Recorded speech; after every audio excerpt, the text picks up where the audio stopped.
Hello student, আজকে আমরা শুরু করব 11 নম্বর অধ্যায়ে অর্থাৎ তোমার শতকরা অঙ্কগুলো। আগের ভিডিওতে আমরা 16 অবধি করেছি, আজকে আমরা 17 নম্বর অঙ্ক শুরু করব। তাহলে প্রথমে অঙ্কটা দেখি কি আছে। প্রথমে অঙ্কটা আছে যে আমিনা বিবির বেতন প্রথমে 20% বৃদ্ধি পেয়ে পরে 20% হ্রাস পেল। আমিনা বিবির বেতন শতকরা কত পরিবর্তন হলো হিসাব করে লিখি। চলো অঙ্কটা করা যাক।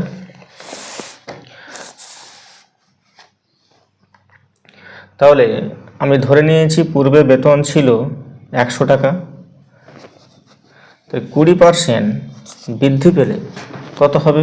20% বেতন বৃদ্ধি পেলে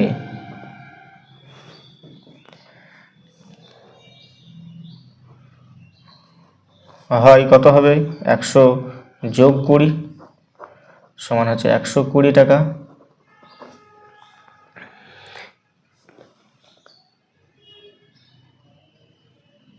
পরে 20% হ্রাস পেলে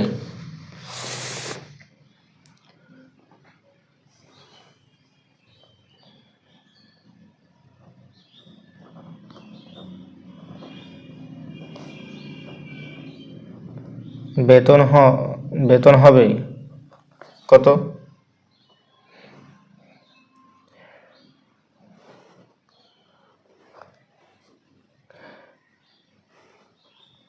120 গুণ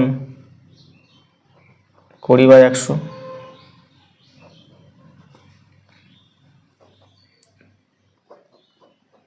সমান কত হবে?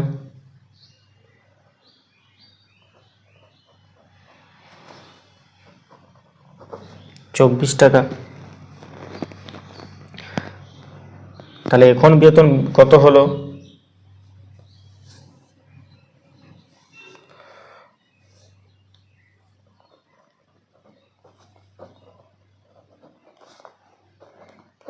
টাকা 20% বৃদ্ধি পেয়ে হয়েছে, আর 20% হ্রাস পেয়ে 24 টাকা কম হয়েছে। তাহলে 120 বিয়োগ 24 তাহলে হবে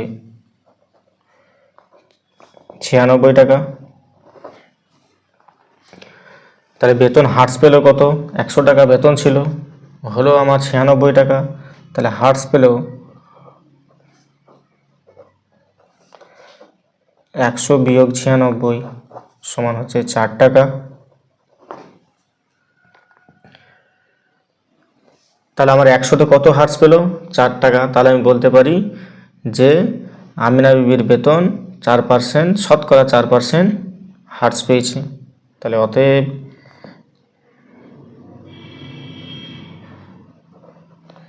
আগের তুলনায়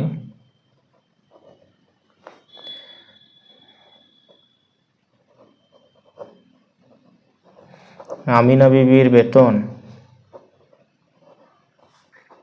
4%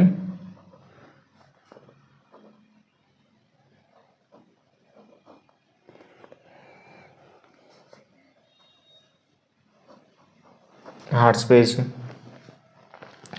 চলো পরের অঙ্কটা দেখি। 18 নম্বর অঙ্ক কি আছে? 18 নম্বর অঙ্কতে আছে যে একটি আয়তক্ষেত্রের দৈর্ঘ্য 15% বৃদ্ধি করা হলো এবং প্রস্থ 15% হ্রাস করা হলো। তাহলে আয়তক্ষেত্রের ক্ষেত্রফল শতকরা কত বৃদ্ধি বা হ্রাস পেল হিসাব করে দেখি। তাহলে প্রথমে যে আয়তক্ষেত্রটা ছিল,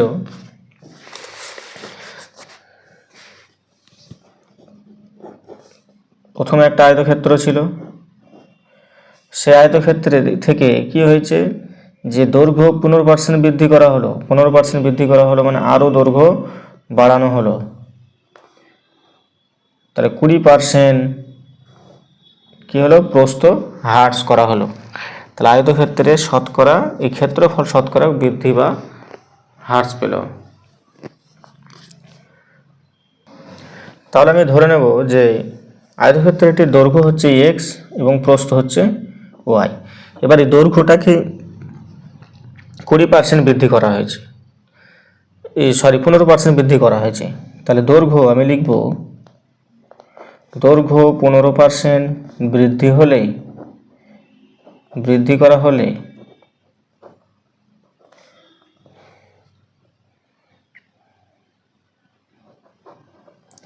হবে কত?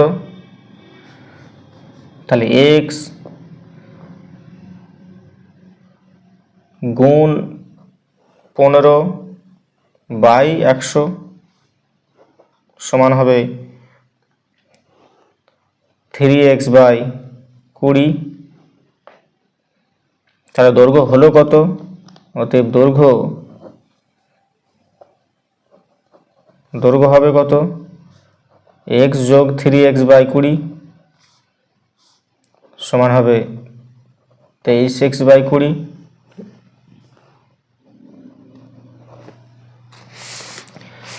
প্রস্থ 20% হ্রাস করা হলে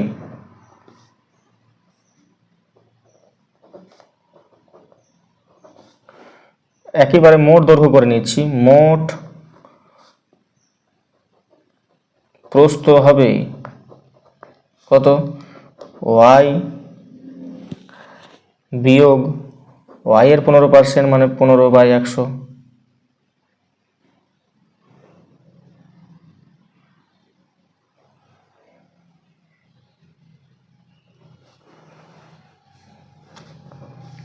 তাহলে হবে y মাইনাস 3y/20 সমান হবে 17y/20 একক।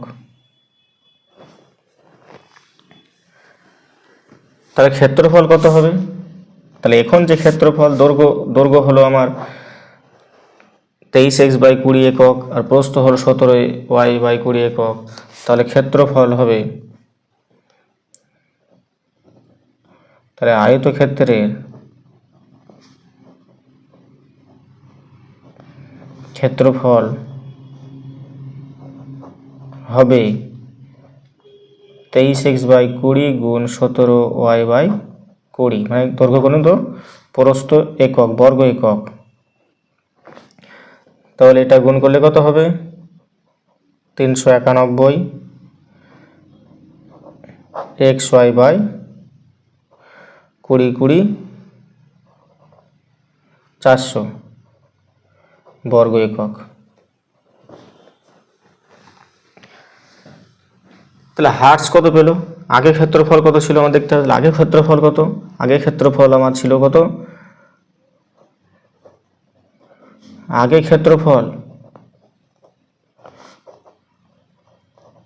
xy বর্গ একক ছিল। যদি দৈর্ঘ্য x আর প্রস্থ y হয় তাহলে আয়তক্ষেত্রের ক্ষেত্র সমান কত হবে? দৈর্ঘ্য গুণ প্রস্থ, তাহলে xy হচ্ছে ক্ষেত্রফল। কিন্তু আমার হার্টস আর বৃদ্ধি করার ফলে কত হয়েছে? 391 xy/400 এটা, আর এটা ছিল আগের। তাহলে আমার ক্ষেত্রফল হার্টস কত হয়েছে? তাহলে ক্ষেত্রফল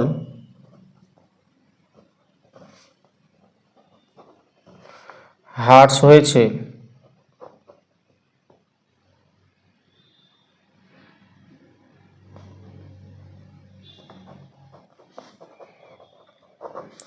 xy বিয়োগ 391 xy/400।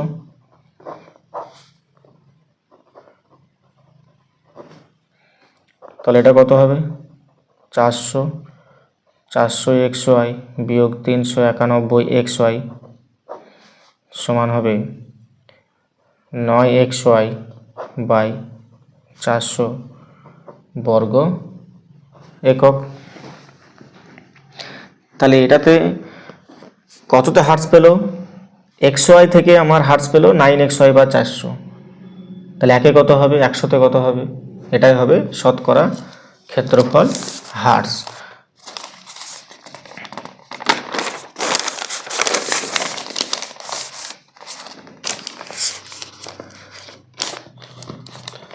তাহলে লিখব যে xy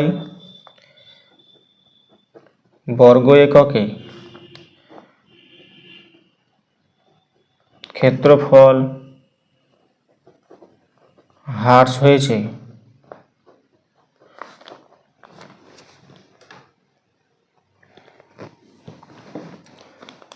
nine x Y by 400 বর্গ একক। তাহলে 1 বর্গ এককে ক্ষেত্রফল হার্স হয়েছে কত? 9xy by 400 by xy। তাহলে 100তে কত হবে? 100 বর্গ এককে ক্ষেত্রফল হার্স হয়েছে কত? 9xy by 400xy। এটাকে গুণ করলে 400xy হবে, গুণ 100। xy কেটে গেল, 0 0 কেটে গেল, তাহলে থাকলো ওপরে 9 আর নিচে 4 বর্গ একক। তাহলে 100তে যখন আমার ক্ষেত্রফল হার্স পাচ্ছে তখন হচ্ছে যে 9/4 বর্গ একক। তাহলে আমি বলতে পারি যে আয়তক্ষেত্রের ক্ষেত্রফল, তাহলে এটা সমান করে নিতে পারো 4 2 8, 4 2 8, 1 10, 4 2 8, 2 20, 4 5 20 বর্গ একক। তাহলে আমি এখানে লিখব যে আয়তক্ষেত্রের ক্ষেত্রফল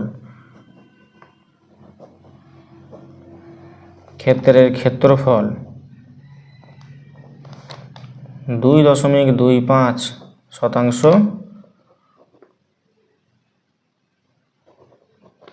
হার্স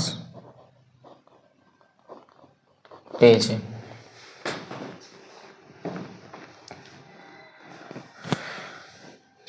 চলো পরের অঙ্কটা দেখা যাক। 19 নম্বরের অঙ্ক।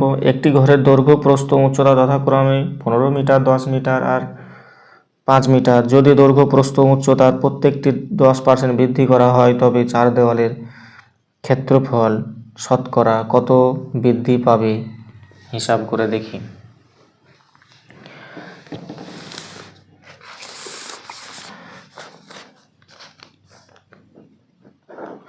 উনিশ নম্বর বলেছে 4 দেওয়ালের ক্ষেত্রফল, মানে চিত্রটা হবে তোমার আয়তঘন।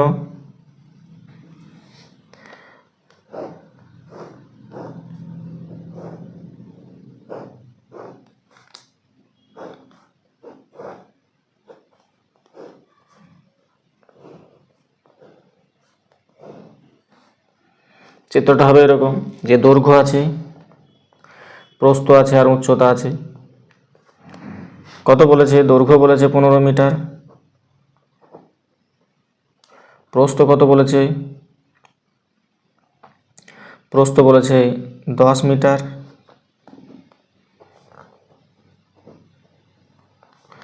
উচ্চতা কত বলেছে?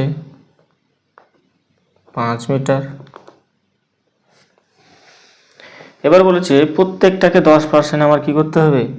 বৃদ্ধি করতে হবে। তাহলে যদি প্রত্যেকটা দৈর্ঘ্যটাকে যদি আমি 10% বৃদ্ধি করি, এই দৈর্ঘ্যটাকে প্রস্থটাকে 10% বৃদ্ধি করি এবং উচ্চতাটাকে যদি 10% বৃদ্ধি করি তাহলে কি হবে? পুরো চিত্রটা কি হয়ে যাবে? বড় হয়ে যাবে। তাহলে আমি লিখব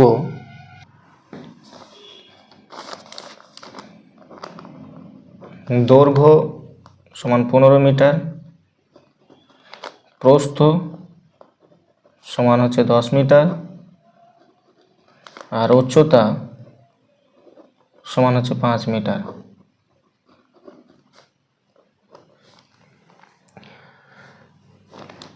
তাহলে এই অবস্থায় 4 দেওয়ালের ক্ষেত্রফল কত? তাহলে লিখব যে ঘরের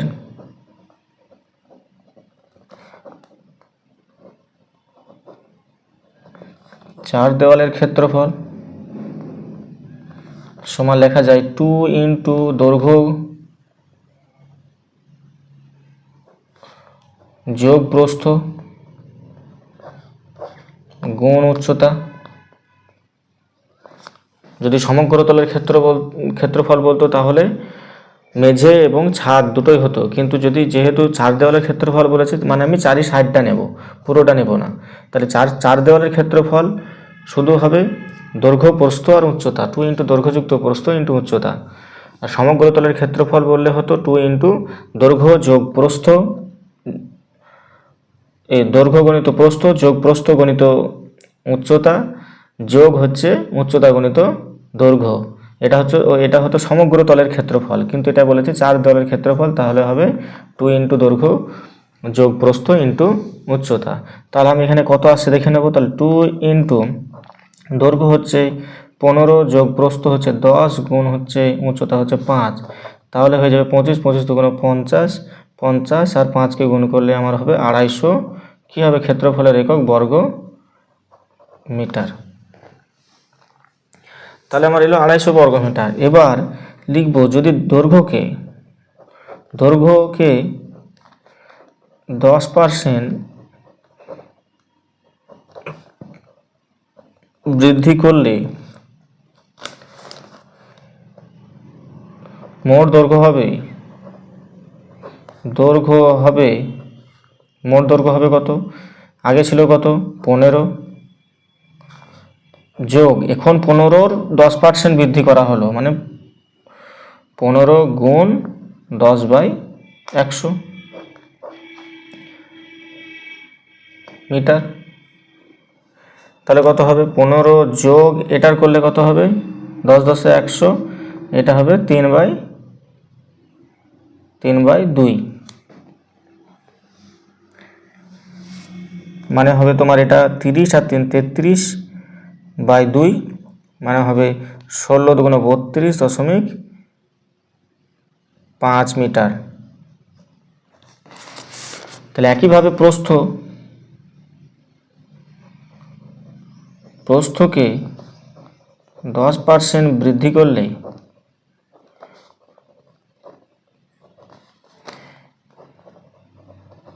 মোট প্রস্থ হবে কত 10 যোগ 10-এর 10%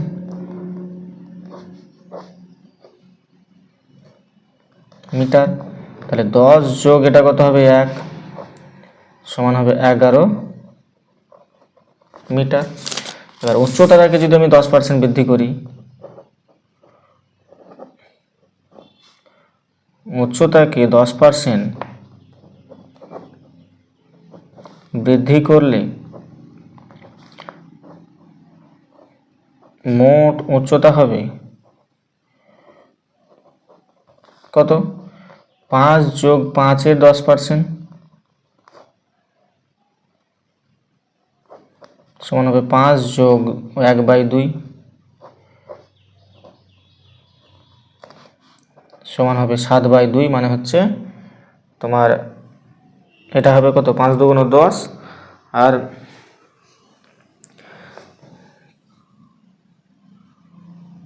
5 ইন্টু এটা 5 10 50 2, তাহলে হবে এটা 11/2 সমান হবে 5.5 মিটার। তাহলে এখন ক্ষেত্রফল কত হবে, এখন যেটা হলো দৈর্ঘ্য হলো 16.5 মিটার, প্রস্থ হলো 11 মিটার আর উচ্চতা হলো তোমার 5.5 মিটার। তাহলে এখন ক্ষেত্রফল কত হবে, তাহলে এখন ক্ষেত্রফল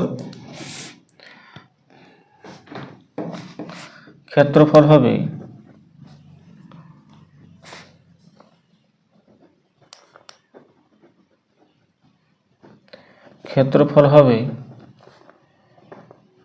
একইভাবে লিখব 2 ইন্টু দৈর্ঘ্য যোগ প্রস্থ গুণ উচ্চতা, মান বসাবো। এটা পেলাম আমি 2 গুণ এটা দৈর্ঘ্যটা পেয়েছি 16.5, প্রস্থ পেয়েছি 11, উচ্চতা পেলাম 5.5। তাহলে কত হবে 2 গুণ এটা যোগ করলে হবে কত 11 আর 16 তোমার হবে 27.5 গুণ 5.5, তাহলে 27 দুগুণ 54 আর 1 55 গুণ হবে 5.5, এটা কি হয়ে যাবে বর্গ মিটার। তাহলে কি এটাকে এটা দিয়ে গুণ করলে কত হবে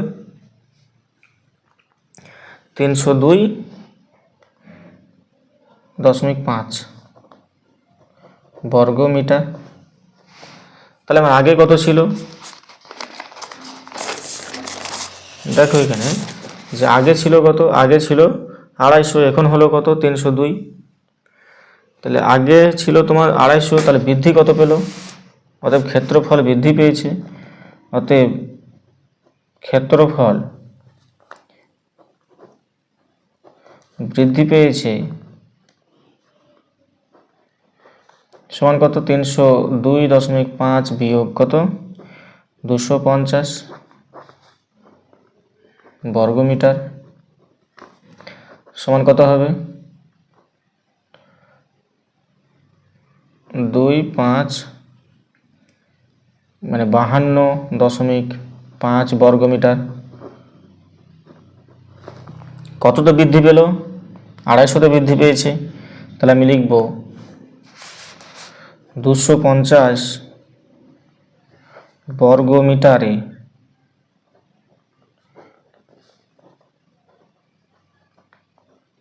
ক্ষেত্রফল বৃদ্ধি কত? 52.5 বর্গমিটার। তাহলে 1 বর্গমিটারে ক্ষেত্রফল বৃদ্ধি 52.5 বাই 250 বর্গমিটার। তাহলে আমি শতকরা বলেছি, তাহলে 100তে কত আমার ক্ষেত্রফল বৃদ্ধি পাবে?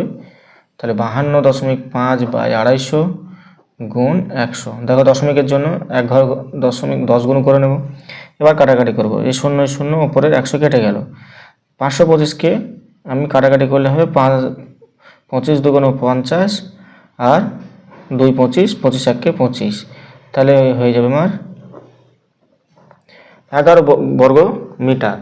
তাহলে 100 বর্গ মিটারের ক্ষেত্রফল বৃদ্ধি কত হবে? 21 বর্গ মিটার। তাহলে বলা যায় যে চার দেওয়ালের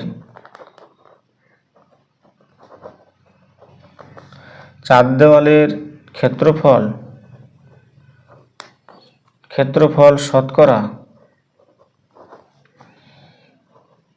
21%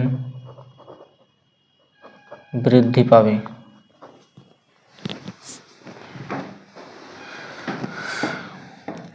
চলো নেক্সট অঙ্ক 20 নম্বরের অঙ্কটা কি আছে দেখি। বার্ষিক ক্রীড়া প্রতিযোগিতায় 20% শিক্ষার্থী 100 মিটার দৌড়ে, 15% শিক্ষার্থী 200 মিটার দৌড়ে এবং 10% শিক্ষার্থী লং জাম্প প্রতিযোগিতায় নাম দেয়। 5% শিক্ষার্থী তিনটেতেই নাম দেয়। বিদ্যালয়ে শিক্ষার্থীর সংখ্যা 780 জন হলে কতজন শিক্ষার্থী ওই প্রতিযোগিতার কোনোটিতেই নাম দেয়নি? হিসাব করে লিখি। কোনো প্রতিযোগী একসাথে দুটিতে নাম দেয়নি। মানে কেউ যদি দৌড়ে 200 মিটারে দিয়েছি, তাহলে সে 100 মিটারে দৌড়ে দেয়নি বা লং জাম্পে দেয়নি, এরকম যে কোনো তিনটের মধ্যে প্রতিযোগিতার মধ্যে একটাতে দিয়েছে।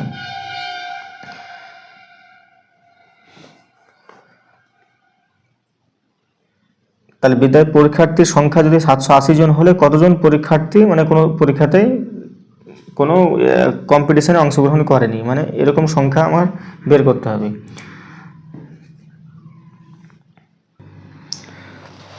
তাহলে দেখো যে ধরি মোট শিক্ষার্থী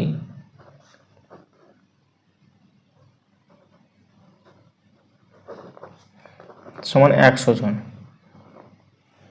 100 জন আমি ধরে নিলাম। আবার এখানে বলে দেওয়া আছে যে 3টি প্রতিযোগিতায় নাম দিয়েছে, 3টিতেই নাম দিয়েছে কত? 5%।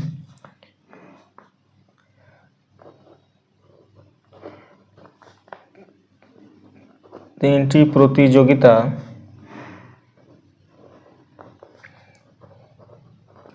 নাম দিয়েছে কত? 5%। তাহলে শুধু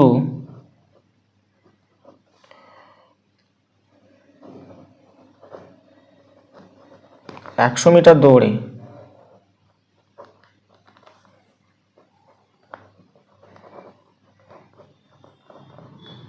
100 মিটার দৌড়ে নাম দিয়েছে কতজন?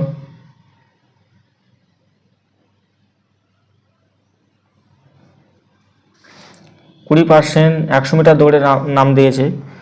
আর 3টে প্রতিযোগিতায় নাম দিয়েছিল 5%। তাহলে শুধু যদি আমি বলি 100 মিটার দৌড়ে নাম দিয়েছে, তাহলে লিখব 20% বিয়োগ 5% সমান হবে 15%। একইভাবে শুধু 200 মিটার দৌড়ে নাম দিয়েছে কতজন? এখানে দিয়েছে 200 মিটার দৌড়ে নাম দিয়েছে 15%, আর 3টেতে নাম দিয়েছে 5%। তা 3টে শুধু তাহলে 200 মিটার দৌড়ে নাম দিয়েছে কতজন? তাহলে হবে 15% বিয়োগ 5%, তাহলে হবে শুধু 10%। শুধু 10% আমার 200 মিটার দৌড়ে নাম দিয়েছে। শুধু লং জাম্পে তাহলে কত দিয়েছে? শুধু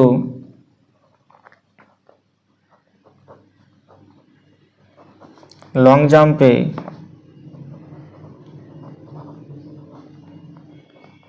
নাম দিয়েছে কতজন? 10% বিয়োগ 5% সমান হচ্ছে 5%। তাহলে 3টে প্রতিযোগিতায় আমি যদি বলি অন্তত একটি নাম দিয়েছি, আগের মতো অঙ্কটা, এই 16 নম্বরের মতো অঙ্কটা একইভাবে। তাহলে যদি বলি 3টি প্রতিযোগিতায় একটিতে নাম দিয়েছে, অন্তত একটিতে নাম দিয়েছে কতজন, কত পার্সেন্ট হবে? তাহলে শুধু আমি লিখব 3টি প্রতিযোগিতায়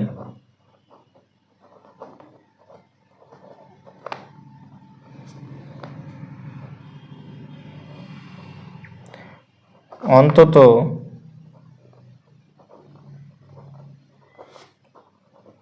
একটিতে নাম দিয়েছে কত হবে? 15%। তাহলে প্রথমে দিয়েছে 3টি প্রতিযোগিতায় নাম দিয়েছে কত? 5% দিয়েছে। তাহলে 5% যোগ হবে 15% যোগ হবে 10% যোগ 5%, তাহলে টোটাল কত হলো? 35%। তাহলে 35% আছে যারা তিনটে প্রতিযোগিতায় অন্তত একটিতে নাম দিয়েছে। তাহলে অবশিষ্ট শিক্ষার্থী যারা কোনোটাতেই নাম দেয়নি, অবশিষ্ট শিক্ষার্থী তাহলে কত হবে? যারা কোনোটাতেই নাম দেয়নি, এরকম সংখ্যা কত হবে? তাহলে লিখব অবশিষ্ট শিক্ষার্থী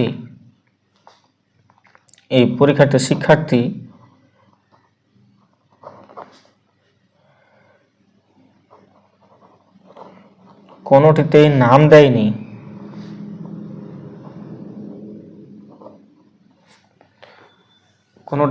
দেয়নি, অবশিষ্ট শিক্ষার্থী গেছে কোনোটিতেই নাম দেয়নি। তাহলে এরকম কত হবে?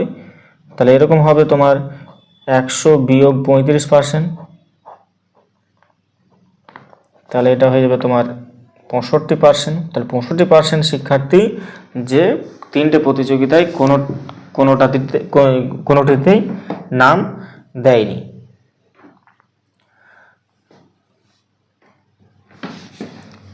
তাহলে বলেছে 780 জনের মধ্যে 780 জন শিক্ষার্থীর মধ্যে কতজন শিক্ষার্থী ওই প্রতিযোগিতায় কোনোটাতে নাম দেয়নি? তাহলে লিখব যে 780 জন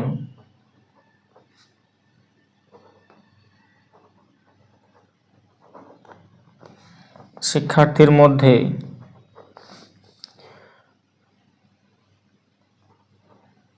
নাম দেয়নি সমান কত হবে? 780 গুণ 65/100,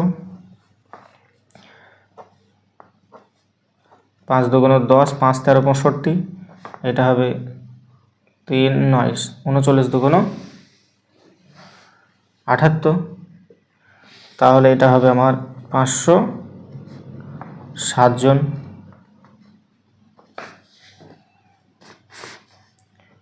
তাহলে কতজন?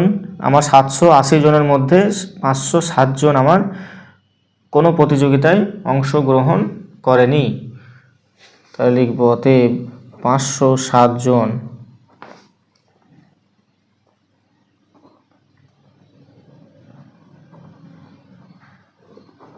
শিক্ষার্থী কোনোটিতেই নাম